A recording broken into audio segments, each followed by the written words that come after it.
Good morning, students. Today, let's start with the new chapter, that is hydrogen. We all know that the hydrogen is the first element in the periodic table. ನಮಗೆ ಗೊತ್ತೈತೆ ಎಲ್ಲರಿಗೂ periodic ಟೇಬಲ್ದಾಗ ಇರುವಂತಹ first element ಯಾವುದೈತೆ ಅಂದ್ರೆ hydrogen ಐತಿ. And electronic configuration of that hydrogen is 1s1, means this hydrogen will belongs to the s block elements. And like alkali metals, hydrogen also belongs to the configuration as ns1. N means number of electrons present, or n is the also represented by principal quantum number. And next, on the other hand, like halogens configuration ಏನೈತಿ ns2 np5 is the outer electronic configuration of halogens. Like halogens configuration, that is ns2 np5 configuration, belonging to the 17th group of the periodic table, means halogens are belong to the group 17 elements of the periodic table. And this hydrogen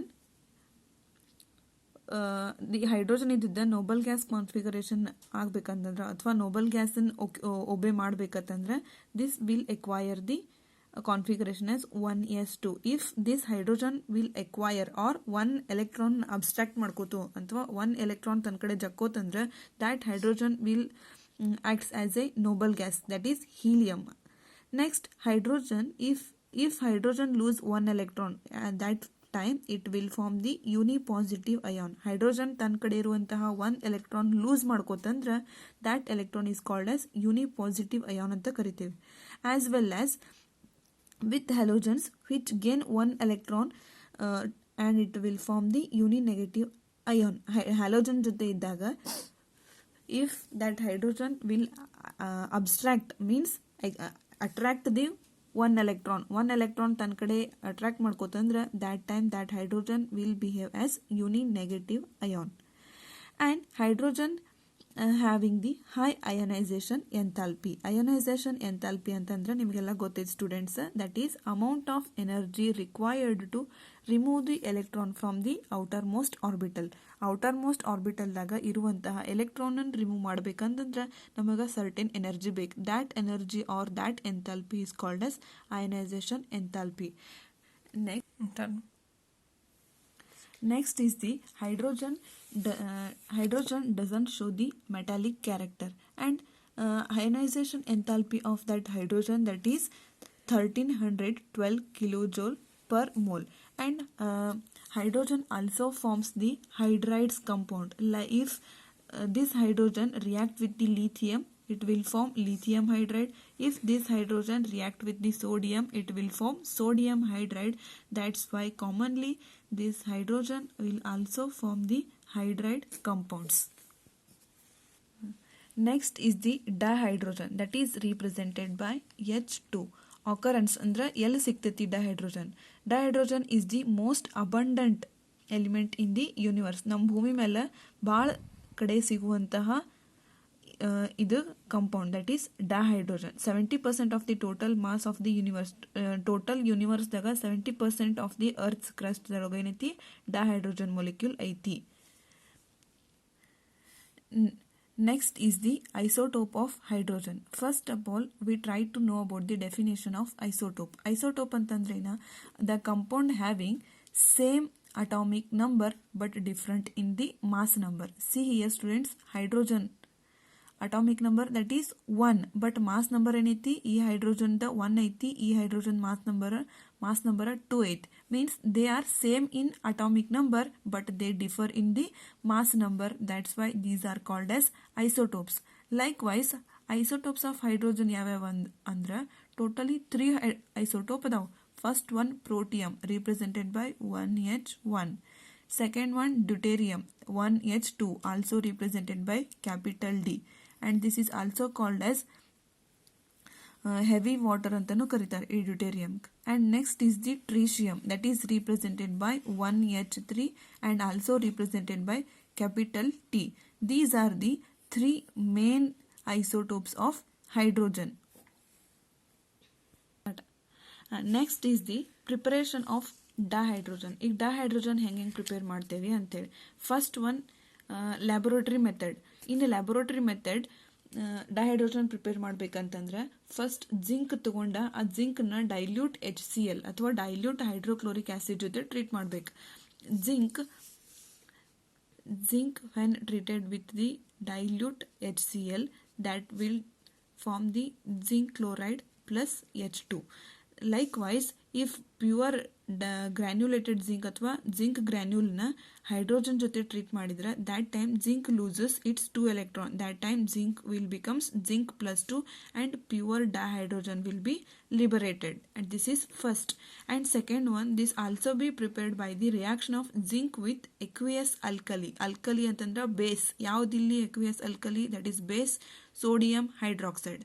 If we treat zinc with the sodium hydroxide, that time also we get the pure dihydrogen along with the sodium zincate. Formula Na2ZnO2. This is called as sodium zincate. This is the two methods by using laboratory method. Second method of preparation of dihydrogen, that is by using commercial method. In commercial method, first one, electrolysis of acidified water using platinum electrode gives the hydrogen. ಏನ್ ಮಾಡಬೇಕು, ಒಂದು beaker ಒಳಗ water ತಗೋಬೇಕು. ಆ water ಒಳಗ platinum ಎಲೆಕ್ಟ್ರೋಡ drip ಮಾಡಿ ಅದಕ್ಕೆ current supply ಮಾಡಬೇಕು. ಯಾವಾಗ ಕರೆಂಟ್ ಸಪ್ಲೈ ಮಾಡ್ತೇವಲ್ಲ ಅವಾಗ ವಾಟರ್ ಬೀಕರ್ದಾಗ ಇರುವಂತಹ water, that water containing the H2 molecule, that H2 molecule will go and bind on that the electrode. ಆಗ ಏನಾಗ್ತೈತಿ, hydrogen will be separated. This is the first method. And second, high purity of dihydrogen is obtained by electrolyzing warm aqueous barium hydroxide solution between nickel electrode. ಒಂದು beaker ಒಳಗ barium hydroxide ತಗೋಬೇಕು, ಅದ್ರೊಳಗ nickel electrode immerse ಮಾಡಬೇಕು. And later we connect it to the current supply. ಅಥವಾ ನಾವು current supply ಮಾಡಿದ ನಂತರ ಅಲ್ಲಿರುವಂತಹ ಈ ಬೇರಿಯಂ ಹೈಡ್ರಾಕ್ಸೈಡ್ದಾಗ ಇರುವಂತಹ ಎಲ್ಲ ಹೈಡ್ರೋಜನ್ ಮೊಲೆಕ್ಯೂಲ್ ಈ ನಿಕೆಲ್ ಎಲೆಕ್ಟ್ರೋಡ್ ಮೇಲೆ ಹೋಗಿ ಬೈಂಡ್ ಆಗ್ತಾವು. ಆಮೇಲೆ ಆ ಎಲೆಕ್ಟ್ರೋಡ್ ನಾವು ಹೊರಗೆ ತೆಗೆದುಬಿಟ್ರೆ we got the pure dihydrogen. And third method, it means dihydrogen can be obtained by the byproduct in the manufacture of sodium hydroxide and chlorine ಮತ್ತು ಸೋಡಿಯಂ ಹೈಡ್ರಾಕ್ಸೈಡ್ ಮ್ಯಾನುಫ್ಯಾಕ್ಚರ್ ಮಾಡೋದ್ನಾಗ ನಮಗೆ dihydrogen by product ಆಗಿ ಸಿಗ್ತೈತಿ. ಅಲ್ಲಿ ಏನು ಮಾಡ್ತಾರೋ, ಅಲ್ಲೂ B ಒಂದು beaker ತಗೋತಾರೋ, ಅದ್ರಾಗ ಸೋಡಿಯಂ ಹೈಡ್ರಾಕ್ಸೈಡ್ ಹಾಕ್ತಾರೋ, ಆಮೇಲೆ ಆ್ಯಂಡ್ ಕ್ಲೋರಿನ್ ಬಿ ಹಾಕ್ತಾರೋ. ಎಲೆಕ್ಟ್ರೋಲೈಸಿಸ್ ಮೀನ್ಸ್ ಎಲೆಕ್ಟ್ರೋಡ್ ಡಿಪ್ ಮಾಡಿ 2 ಎಲೆಕ್ಟ್ರೋಡ್ ಹಾಕಿ ಅವಾಗ ಕರೆಂಟ್ ಸಪ್ಲೈ ಮಾಡ್ತಾರೆ. ಅಲ್ಲಿ 2 ರಿಯಾಕ್ಷನ್ ಆಗ್ತಾವೆ. ಎಲೆಕ್ಟ್ರೋಡ್ ಅಂತಂದ್ರೆ electrode containing anode as well as cathode. Anode ಮೇಲೆ ಏನು ರಿಯಾಕ್ಷನ್ ಆಗ್ತೈತೆ ಅಂದ್ರೆ chlorine it will lose 2 electron. ಅವಾಗ ಏನಾಗ್ತೈತಿ, 2 ಎಲೆಕ್ಟ್ರಾನ್ ಲೂಸ್ ಮಾಡ್ಕೋತೈತಿ ಯಾವಾಗ ಆ್ಯನೋಡ್ ಎಲೆಕ್ಟ್ರೋಡ್ ಮ್ಯಾಗ. ಆ್ಯಂಡ್ ಕ್ಯಾಥೋಡ್ ಎಲೆಕ್ಟ್ರೋಡ್ ಮ್ಯಾಗ ಏನಾಗ್ತೈತಿ, water will lose 2 electron. That time pure dihydrogen will form along with the hydroxide. ಇದು ಆ್ಯನೋಡ್ ಮೇಲೆ ಆಗುವಂತಹ ರಿಯಾಕ್ಷನ್, ಇದು ಕ್ಯಾಥೋಡ್ ಎಲೆಕ್ಟ್ರೋಡ್ ಮೇಲೆ ಆಗುವಂತಹ ರಿಯಾಕ್ಷನ್. ಈಗ ಟೋಟಲ್ ರಿಯಾಕ್ಷನ್ ಏನಾಗ್ತದೆ ಅಂದ್ರೆ over all reaction sodium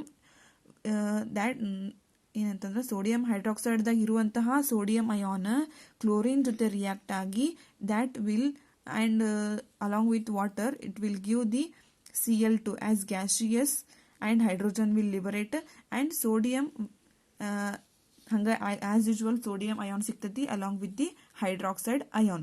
This is the third method by using the commercial method. Next ಏನು ಮಾಡ್ತಾರಂದ್ರೆ steam ಅಂತಂದ್ರೆ that is also called as a dihydrogen. Steam on hydrocarbon like coke with a high temperature in presence of catalyst. ಈಗ coke ತಗೊಳ್ದ, ಕೋಕಕ್ಕೆ high temperature ಇಟ್ಟು heat ಮಾಡಕ್ಕೆ start ಮಾಡಿದ್ರೆ steam ಆಗೆಲ್ಲ ಹೋಗಕ್ಕೆ ಸ್ಟಾರ್ಟ್ ಮಾಡ್ತೈತೆ. That is also in that reaction also we got the clear or pure hydrogen. The reaction ಏನಂತಂದ್ರೆ CnH2n+2 means n number of water ಹಾಕಿ any hydrocarbons with water any amount any number of water ಅದನ್ನ ನಾವು high temperature ಒಳಗೆ heat ಮಾಡಿದ್ರೆ we got the coke, n number of coke along with the 2n+1 number of dihydrogen. For example, methane if we react with the water ಅಂದ್ರೆ methane ಒಳಗೆ ಸ್ವಲ್ಪ water ಹಾಕಿ continuously nickel catalyst ಹಾಕಿ heat ಮಾಡಿದ್ರೆ we got the CO gaseous along with the dihydrogen. This CO with dihydrogen, this mixture is called as water gas ಅಂತ ಕರಿತೇವೆ. Important, CO plus 3H2 ಅಲ್ಲ, CO plus H2 this mixture ಏನಂತ ಕರಿತೇವೆ ಅಂದ್ರೆ water gas ಅಂತ ಕರಿತೇವೆ. And next, this water gas is also used for the synthesis of methanol and many number of hydrocarbons. That reaction is also called as synthesis gas ಅಥವಾ ಸಿನ್ gas ಅಂತ ಕರಿತೇವೆ. ನಾವೇನು ಇದು ವಾಟರ್ ಗ್ಯಾಸ್ ರಿಯಾಕ್ಷನ್ ಮಾಡುವಾಗ ಅಥವಾ water ಗ್ಯಾಸನ್ನ ಮಿಕ್ಸ್ಚರನ್ನು ಎಲ್ಲಿ use ಮಾಡ್ತೇವೆ ಅಂದರೆ synthesis of methanol and many number of hydrocarbons synthesis ಮಾಡೋದ್ನಾಗ ಈ ವಾಟರ್ ಗ್ಯಾಸನ್ನು ಯೂಸ್ ಮಾಡ್ತೇವೆ. That synthesis is called as synthesis gas or also called as syngas ಅಂತ ಕರಿತೇವೆ. ಈಗ ನವ ಡೇಸ್ ಈಗ ಸಿನ್ ಗ್ಯಾಸನ್ನು ಹೆಂಗೆ ಪ್ರೊಡ್ಯೂಸ್ ಮಾಡ್ಬೋದು ಅಂತಂದ್ರೆ by using sewage, sawdust and scrap wood, newspapers ಇದ್ರಾಗೆಲ್ಲ ಏನಾಗ್ತದೆ ಸಿನ್ ಗ್ಯಾಸ್ ಪ್ರೊಡ್ಯೂಸ್ ಮಾಡ್ಬೋದು ಇದೆಲ್ಲ ಯೂಸ್ ಮಾಡ್ಕೊಂಡು. The process of producing syngas from coal, ನಾವು ಕೋಲ್ ಯೂಸ್ ಮಾಡ್ಕೊಂಡು ಏನು ಸಿಂಥೆಸಿಸ್ ಗ್ಯಾಸ್ ಅಥವಾ ಸಿನ್ ಗ್ಯಾಸನ್ನು ಯೂಸ್ ಮಾಡ್ತೇವಲ್ಲ that process is called as coal gasification ಅಂತ ಕರಿತೇವೆ. For example, if we treat coal with the water at the certain temperature, we got the again water gas mixture. This is also called as coal gasification. Means coal ನಾವು water ಜೊತೆ treat ಮಾಡೋ ಪ್ರೊಸೆಸ್ಗೆ ಏನಂತ ಕರಿತೇವೆ ಅಂದ್ರೆ coal gasification ಅಂತ ಕರಿತೇವೆ. The production of dihydrogen can be increased by reacting carbon monoxide of syngas mixture with steam in presence of iron chromate as catalyst. ಇದೇನೈತಿ carbon monoxide ಐತಿ. ಈ ಕಾರ್ಬನ್ ಮೊನಾಕ್ಸೈಡನ್ನು ನಾವು ಸ್ಟೀಮ್ ಜೊತೆ ಅಥವಾ ವಾಟರ್ ಜೊತೆ ಕಂಟಿನ್ಯೂಸ್ಲಿ ಹೀಟ್ ಮಾಡಿ ಯಾವ್ದು ಕ್ಯಾಟಲಿಸ್ಟ್ ಅಂತಂದ್ರೆ iron chromate FeCrO3 iron chromate ಆ ಕ್ಯಾಟಲಿಸ್ಟ್ ಜೊತೆ ಹೀಟ್ ಮಾಡಿದ್ರೆ we got the pure dihydrogen. ಅಲ್ಲಿ ಏನಾಗ್ತೈತಿ ಡೈಹೈಡ್ರೋಜನ್ ಅಮೌಂಟ್ ನಾವು ಹೆಚ್ಚು ಮಾಡಿದ್ದು. ಹೆಂಗೆ ಹೆಚ್ಚು ಮಾಡಿದ್ದು? By treating the carbon monoxide with the water in presence of iron chromate ಹಾಕಿ ನಾವು ಇಲ್ಲಿ ಸಿಗುವಂತಹ ಡೈಹೈಡ್ರೋಜನ್ ಇಲ್ಲಿ ಸಿಕ್ಕಿತ್ತು ನಮಗೆ. ಬಟ್ ಇಲ್ಲಿ ಏನು ಸಿಕ್ತು? ಇನ್ಕ್ರೀಸ್ಡ್ ಅಮೌಂಟ್ ಆಫ್ ಡೈಹೈಡ್ರೋಜನ್ ಸಿಕ್ಕಿತ್ತು. This reaction is called as water gas shift reaction ಅಂತ ಕರಿತೇವೆ. ವಾಟರ್ ಗ್ಯಾಸ್ ಶಿಫ್ಟ್ ರಿಯಾಕ್ಷನ್ ಒಳಗೆ ಏನಾಗ್ತೈತೆ ಅಂದ್ರೆ ಕಾರ್ಬನ್ ಮೊನಾಕ್ಸೈಡನ್ನು ವಾಟರ್ ಜೊತೆ ಟ್ರೀಟ್ ಮಾಡಿದಾಗ V got the in presence of iron chromate catalyst we got carbon dioxide along with the dihydrogen. This reaction is called as water gas shift reaction. And here ಇಲ್ಲಿರುವಂತಹ carbon dioxide can be removed by scrubbing with the sodium arsenate solution. ಈ reaction ಒಳಗೆ ಏನಾಗಿರ್ತೈತಿ? Carbon dioxide ಸಿಕ್ಕಿರ್ತೈತಿ along with the mixture of dihydrogen. ಈ ಪ್ರಾಡಕ್ಟನ್ನು ನಾವು ಇದನ್ನ sodium ಅರ್ಸೆನೇಟ್ ತಗೊಂಡ ಕಂಟಿನ್ಯೂಸ್ ಸ್ಕ್ರಬ್ ಮಾಡಿದ್ರೆ ಈ ಕಾರ್ಬನ್ ಡೈಆಕ್ಸೈಡ್ನ ಹೋಗಿಸಿ ನಾವೇನು ತಗೋಬಹುದು? ಪ್ಯೂರ್ ಡೈಹೈಡ್ರೋಜನ್ ನಮಗೆ ಸಿಗ್ತೈತಿ. Next concept that is physical property. Dihydrogen property ಬಗ್ಗೆ ಸ್ಟಡಿ ಮಾಡ್ಬೇಕು. ಅದ್ರಾಗ ಫಿಸಿಕಲ್ ಪ್ರಾಪರ್ಟಿ ಮತ್ತು ಕೆಮಿಕಲ್ ಪ್ರಾಪರ್ಟಿ. ಫಿಸಿಕಲ್ ಪ್ರಾಪರ್ಟಿ ಅಂತಂದ್ರೆ ಅದ್ರ ಕಲರ್ ಬಗ್ಗೆ, ಟೇಸ್ಟ್ ಬಗ್ಗೆ, ಮೆಲ್ಟಿಂಗ್ ಪಾಯಿಂಟ್, ಬಾಯ್ಲಿಂಗ್ ಪಾಯಿಂಟ್ ಬಗ್ಗೆ ಏನು ಸ್ಟಡಿ ಮಾಡ್ತೇವಲ್ಲ that properties are called as physical property. ಈಗ ಫಿಸಿಕಲ್ ಪ್ರಾಪರ್ಟಿ ಆಫ್ ಡೈಹೈಡ್ರೋಜನ್ ಏನೈತಿ ಅಥವಾ ಸ್ಟೀಮ್ ಡೈಹೈಡ್ರೋಜನ್ ಅಥವಾ ವಾಟರ್ದು ಏನೈತಿ? It is colourless, odourless means smell ಇಲ್ಲ, tasteless, and this is a combustible gas and it is lighter than air. ಏರ್ಗಿಂತನೂ ಇದ್ರದ್ದು weight ಏನೈತಿ? ಕಡಿಮೆ ಐತಿ. And it is insoluble in water. This is the physical property. Next chemical property ಅಂದ್ರೆ ಏನು ಬರ್ತೈತಿ? Chemical property. Next chemical property. Chemical property ಅಂತಂದ್ರೆ dihydrogen halogens ಜೊತೆ ರಿಯಾಕ್ಟ್ ಆಗಿ ಏನು ಪ್ರಾಡಕ್ಟ್ ಕೊಡ್ತೈತಿ, ಆ್ಯಂಡ್ ಡೈಹೈಡ್ರೋಜನ್ ಡೈಆಕ್ಸಿಜನ್ ಜೊತೆ ರಿಯಾಕ್ಟ್ ಆಗಿ ಏನು ಪ್ರಾಡಕ್ಟ್ ಕೊಡ್ತೈತಿ, ಆಮೇಲೆ ಡೈಹೈಡ್ರೋಜನ್ ಇದ್ದಿದ್ದ ಡೈನೈಟ್ರೋಜನ್ ಜೊತೆ ರಿಯಾಕ್ಟ್ ಆಗಿ ಏನು ಪ್ರಾಡಕ್ಟ್ ಕೊಡ್ತೈತಿ, ಆಮೇಲೆ ವಿತ್ ಮೆಟಲ್ಸ್ ಜೊತೆ ಹೆಂಗೆ ರಿಯಾಕ್ಟ್ ಆಗ್ತೈತಿ, with metal ions and metal oxides ಜೊತೆ ಹೆಂಗೆ ರಿಯಾಕ್ಟ್ ಆಗ್ತೈತಿ, ಆ್ಯಂಡ್ ಆರ್ಗ್ಯಾನಿಕ್ ಕಂಪೌಂಡ್ಸ್ ಜೊತೆ ಹೆಂಗೆ ರಿಯಾಕ್ಟ್ ಆಗ್ತೈತಿ. ಇದೆಲ್ಲ ಏನು ಸ್ಟಡಿ ಮಾಡ್ತೀವಲ್ಲ this is called as chemical property ಅಂತ ಕರಿತೀವಿ. First of all dihydrogen react with the halogen that is belonging to the group 17 elements.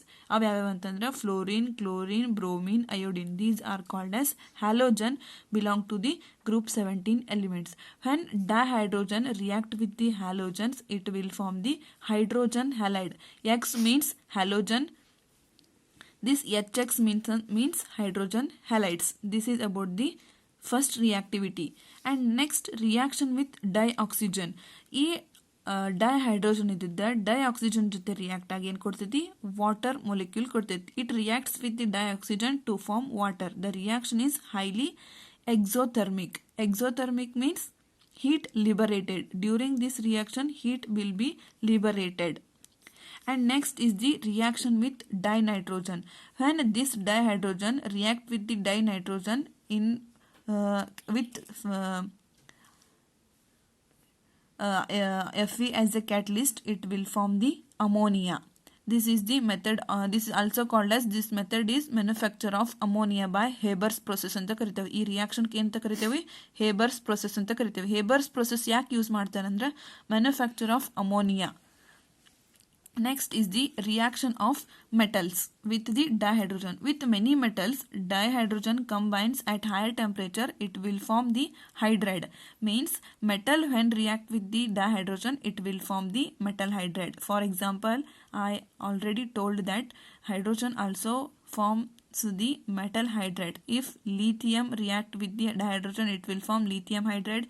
Sodium will react with the hydrogen, it will form sodium hydride. And next is the reactions with metal ions and metal oxides. ಇದೇನು ಮಾಡ್ತೈತಿ, hydrogen metal ಜೊತೆ react ಮಾಡಿ ಆ ಮೆಟಲ್ನ reduce ಮಾಡ್ತೈತಿ. It reduces some metal ions in aqueous solution and oxides of that metals into corresponding metal. ಈಗ ನೋಡ, hydrogen means dihydrogen react with the palladium having charge +2. ಈ palladium ಇದ್ದಿದ್ದ ಡೈಹೈಡ್ರೋಜನ್ ಜೊತೆ react ಆಗಿ it will form pure palladium, that is palladium. It loses palladium ಏನು ಮಾಡ್ತು, acquire electron 2 electron acquire ಮಾಡ್ಕೊಂಡ completely palladium ಆಯ್ತು.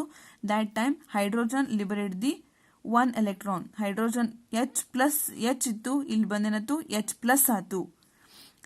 Means it will reduces the some metal. And next is the reactions with organic compounds. This hydrogen also react with the some of the organic compound to form the hydrogenated product of for commercial use. Hydrogenated compounds na kodteti. For example, hydrogenation of vegetable oil using nickel as a catalyst gives edible fats. ನಾವು vegetable oil ತಗೊಂಡ nickel catalyst ಜೊತೆ treat ಮಾಡಿದ್ರೆ which gives the edible oil which is used for the commercial use for food preparation. And next is the hydroformylation of olefins. Olefins means compound containing double bond or alkenes. It will form the aldehyde. Aldehyde ಅಂದ್ರೆ compound containing CHO group which further undergo reduction to give alcohol. ಈಗ for example dihydrogen ತಗೊಂಡ carbon monoxide ಜೊತೆ treat ಮಾಡಿ along with alkene. Or means any alkyl group, CH double bond CH2 means this is alkene group or olefinic group ಅಂತ ಕರಿತೇವೆ. It will give the aldehydic group. Compound containing CHO group, that is called aldehydic group. Means reaction of organic compound. ಈ hydrogen ಇದ್ದಿದ್ದ organic compound ಜೊತೆ ಹೆಂಗೆ react ಆಗಿ compound ಕೊಡ್ತೈತೆ ಅಂತ, ಯಾವ ಪ್ರಾಡಕ್ಟನ್ನು ಕೊಡ್ತೈತೆ ಅಂತ ನೋಡಕ್ಕೆ ಇದು example. Next is the uses of dihydrogen. Dihydrogen ಎಲ್ಲೆಲ್ಲಿ ಯೂಸ್ ಮಾಡ್ತೇವೆ ಅಂತಂದ್ರೆ, first one synthesis of ammonia. Dihydrogen which is used in the synthesis of ammonia and which is used for the manufacture of nitric acid, that is HNO3, as well as nitrogenous fertilisers. ಇವನ್ನ nitric acid ಮತ್ತು fertilisers ready ಮಾಡುವಾಗ ಏನು ಮಾಡ್ತಾರೋ ammonia use ಮಾಡ್ತಾರೆ. ಆ ammonia ready ಮಾಡ್ಬೇಕಂತಂದ್ರೆ they have to use the dihydrogen. And this dihydrogen also used for the manufacture of vanaspati fat by the hydrogenation of polysaturated vegetable oil like soybean and cotton seeds. ಈಗ ಹೇಳಿದ್ನ ಅಲ್ಲಿ reactions of dihydrogen with organic compound ಹೇಳೋದ್ನಾಗ ಹೇಳಿದ್ನಿ. ಅಲ್ಲಿ food preparation ಮಾಡೋದ್ನಾಗ ನಾವೇನು oil use ಮಾಡ್ತೇವಲ್ಲ, ಆ oil ready ಮಾಡ್ಬೇಕಂತಂದ್ರೆ ನಾವೇನು ಮಾಡ್ತೇವೆ, ಡೈಹೈಡ್ರೋಜನ್ ಯೂಸ್ ಮಾಡ್ತೇವೆ. And this dihydrogen is also used for the manufacture of bulk material like organic chemicals, particularly methanol.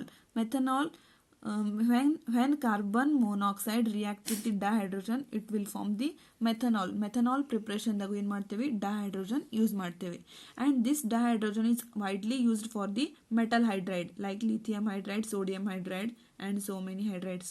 And this dihydrogen is also used for the preparation of hydrogen chloride and highly useful chemicals.